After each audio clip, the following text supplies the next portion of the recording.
കർദിനാൾമാർ George Alencherry പിതാവിന്റെ പേരിൽ വ്യാജ ജിമെയിൽ ID ഉണ്ടാക്കി പണം തട്ടിക്കാൻ ശ്രമം. വിദേശത്തും സ്വദേശത്തും നിന്ന് പ്രമുഖ വ്യക്തികളുടെ പേരുകളിൽ പണം തട്ടിക്കുന്ന നിരവധി സംഘങ്ങളുണ്ട്. അത്തരം സംഘങ്ങളെപ്പറ്റി വാർത്തകൾ നാം നിരവധിയായി ദൈനംദിനം കണ്ടുകൊണ്ടിരിക്കുന്നു, വായിച്ചുകൊണ്ടിരിക്കുന്നു. ചിലതിലൊക്കെ നമ്മൾ ഭാഗഭാക്കായിക്കൊണ്ടേയിരിക്കുന്നു.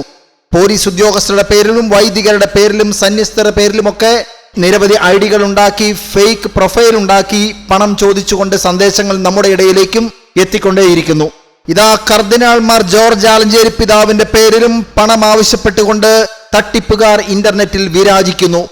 ആൽഫബറ്റിക് ലെറ്ററിൽ STAHSDB@gmail.com എന്ന വ്യാജ മെയിൽ ID ഉണ്ടാക്കിയാണ് പണമോ താമസ സൗകര്യങ്ങളോ മറ്റ് സഹായങ്ങളോ ആവശ്യപ്പെട്ടുകൊണ്ട് ജിമെയിൽ അയക്കുന്നത്. ഇത് തങ്ങളുടെ ശ്രദ്ധയിൽപ്പെട്ടതായും പിതാവ് ആവശ്യങ്ങൾക്കായി വ്യക്തിപരമായ ജിമെയിൽ അക്കൗണ്ടുകൾ ഉപയോഗിക്കാറില്ല, ഫോൺ വഴിയോ ഇമെയിൽ വഴിയോ ആരിൽ നിന്നും പണമോ മറ്റ് സഹായങ്ങളോ ആവശ്യപ്പെടാറില്ല. ഇത്തരം ഇമെയിലുകൾ ലഭിച്ചാൽ പൂർണ്ണമായും അവഗണിക്കുക. ലിങ്കുകളിൽ ക്ലിക്ക് ചെയ്യുകയോ മറുപടി അയക്കുകയോ ചെയ്യരുത്. ഈ വിവരങ്ങൾ നിങ്ങളുടെ സുഹൃത്തുക്കളുടെയും ഇടവകകളുടെയും ഗ്രൂപ്പുകളിൽ പങ്കുവച്ച് മറ്റുള്ളവരെയും ജാഗരൂകരാക്കുക എന്നീ നിർദ്ദേശങ്ങൾ അടങ്ങിയ കുറിപ്പ് കർദിനാൾമാർ ജോർജ് ആലഞ്ചേരി പിതാവിന്റെ സെക്രട്ടറിയാണ് പുറത്തുവിട്ടിരിക്കുന്നത്. കരുതലോടെ ഇരിക്കാം ഇത്തരം അപകടങ്ങളിൽ ചെന്ന് ചാടാതിരിക്കുന്നതിനായി.